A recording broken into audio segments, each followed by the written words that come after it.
특별한 관계가 죄송해요. 갑자기 김진님을 보더니 내가 좀 흥분했네요. 네. 이호님 하늘 덕분이가 아니구나. 시대의 증언이었어요.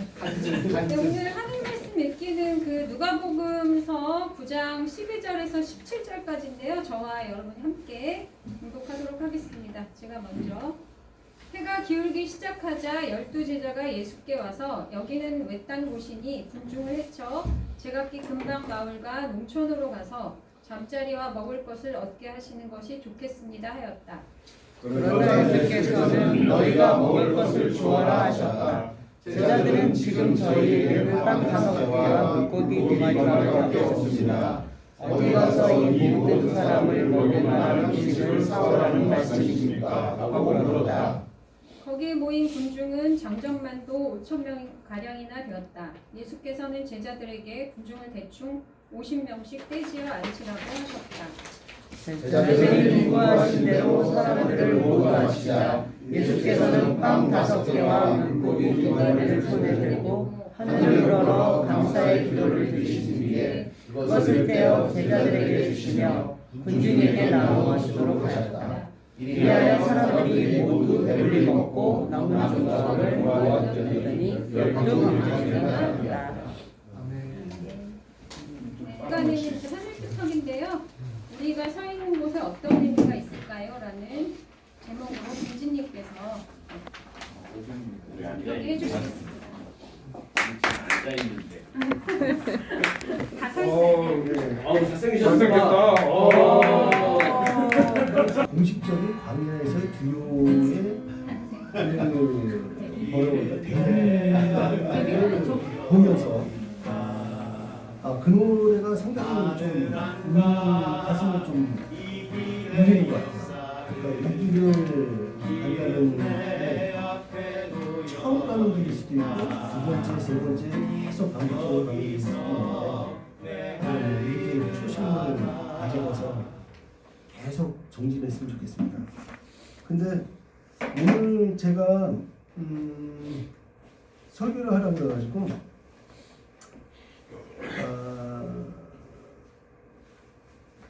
별로 말씀드릴 거는 별로 없고 그래서 우리가 서 있을 곳에 대해서 이렇게 좀 설교 제목을 붙였는데요. 그게 어떤 얘기냐면 우리가 이제 이 교회 활동을 하면서 현장의 중요성을 이렇게 나열하는 거는 뭐 굳이 이렇게 열렬히 나열하지 않아도 될 정도고요. 근데 이전에 제가 이제 어떤 얘기를 들었냐면 그 이태원 참사 추모 예배인가를 수요일에 있는 한신대 대학원에서 드린다는 얘기를 들었어요. 근데 그 얘기를 들었을 때 나는 좀 이해가 안 갔어요. 왜 이해가 안 갔냐면 우리가 일반적인 대학교에서 수업을 할 때도 날이 좋으면 날이 좋다고 해서 바깥에 나가고 날이 굳으면 굳다고 해서 바깥에 나가가지고 술도 먹고 현장 그 잔디밭에서 노래도 부르고 그러면서 수업을 했던 기억이 나는데 여기는 그 이태원 참사 추모 예배를 드리는데 현장에서 드리는 것이 아니라 그 실내에서 드린다는 거예요. 근데 그 부분이 엄청나게 차이가 있을 거라고 저는 생각이 들어요. 그 한신대학교 대학원 실내에서 드리는 추모 예배는 지청 앞에 우리가 가봤지 않습니까? 지청 앞에 가서 분향소에서 우리가 향을 피우고 기도를 하고 그리고 거기에 이제 흐르는 어떤 그 느낌도 있고 그래서 영정사짐을 하나하나 보면서 고개 숙여서 이렇게 추모를 하고 그리고 꽃 한 송이 놓고 향 한 자루 피우면서 그들을 추로하고 그의 유가족을 위로하면서 그 천망대에 흐르고 있는 침울하고 억울하며 어쩔 수 없는 공기를 느끼는 것에 비할 바가 아닐 것입니다. 얼마 전에 윤석열 대통령이 1년을 맞이해서 성북구 영암교회에서 추모 예배를 드리는 것을 그 매스컴을 통해서 봤어요. 들었고. 근데 그 일행은 어떤 느낌을 갖고 어떤 의지를 갖고 그 예배를 드렸는지 잘 모르겠어요. 진정 희생자를 위로하고 재발 방지를 관해서 논의를 했을까요? 아니면 의뢰 그냥 한번 모여가지고 모임을 가졌는지 정말 알 수 없습니다. 성경에서는 현장을 어떻게 보고 어떻게 기재를 했는지 기록을 했는지 한번 보겠습니다.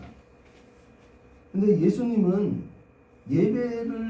예배나 기적을 교회 내에서 하는 것보다 교회 바깥의 현장에서를 주로 보여주고 있어요. 첫 번째, 넓은 들판에 모여서 주님 말씀을 들으려고 사람들이 모여들고 어린아이가 제공한 떡 조금과 물고기 몇 마리가 수천 명을 먹이신 오병이어의 기적이 일어나는 것도 현장이고, 어부들의 삶의 현장이 갈릴리에 간 것이며 풍랑을 가라앉히고 물고기를 많이 잡게 해주시는 것 또한 삶이 치열한 현장에서 유지하는 삶의 현장이고, 성전 앞 안증뱅이를 치료했던 것도 현장이고, 가나안 혼인잔치에서 물이 포도주로 변화하는 곳 또한 우리들의 일상이 존재하는 현장이었습니다. 이와 같이 예수님의 예배는 갇혀있는 성전 안에서가 아니라 직접 현장을 찾아가는 곳에서 하는 말씀과 이적이 있어온 현장의 중요성을 볼 수 있습니다.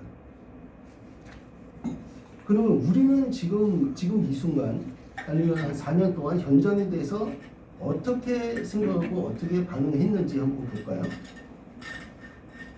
강의에서는 현장의 중요성을 인식하고 가능하면 현장을 중요시 여기고 현장에서 예배 드리려고 노력했지만 아직도 부족한 부분이 많이 있음을 느끼고 있어요. 다행인 것은 매번 비자 나라가 종로 한가운데 있어서 지인들이 이곳저곳 돌아다니다가 아는 사람마다 방문을 해서 자기가 매일 술을 마시게 된다는 그런 푸념을 얘기를 하고 먹고 싶지 않은데 술을 먹는다는 거예요. 그건 알 수 없지만 수시로 나한테 그렇게 얘기해. 회사를 옮겨야 되는데 그러면서 한탄을 나누면서 그러면서도 우리를 현장에 이끌어주고 활동할 수 있는 기회를 주고 있는 김기천님을 정말 존경하고 사랑하고 있습니다. 이렇다면 우리가 서 있을 때는 그 이웃과 함께 할 수 있는 곳에 있어야 할 것이며, 우리는 더욱더 현장의 중요성을 인식하고 아픈 이웃과 함께 할 수 있는 기회를 많이 가질 수 있도록 기원합니다. 아멘. 네, 그 말씀 중에 제 얘기는 한마디도 없어서 지철 얘기만 하고, 네, 그래서 아직까지는 살고 있지만 앞으로는 장담할 수 없습니다. 하늘 뜻의 기기 잠시 침묵으로 기도하는데 서로 생각을 나누는 건데, 저희가 이제 오늘 좀 가야 할 길이 먼 것 같아서 잠시 침묵을 한 후에 생각 나누기는 좀 2부 순서로 미루도록 하겠습니다. 잠시 침묵으로 기도하시겠습니다.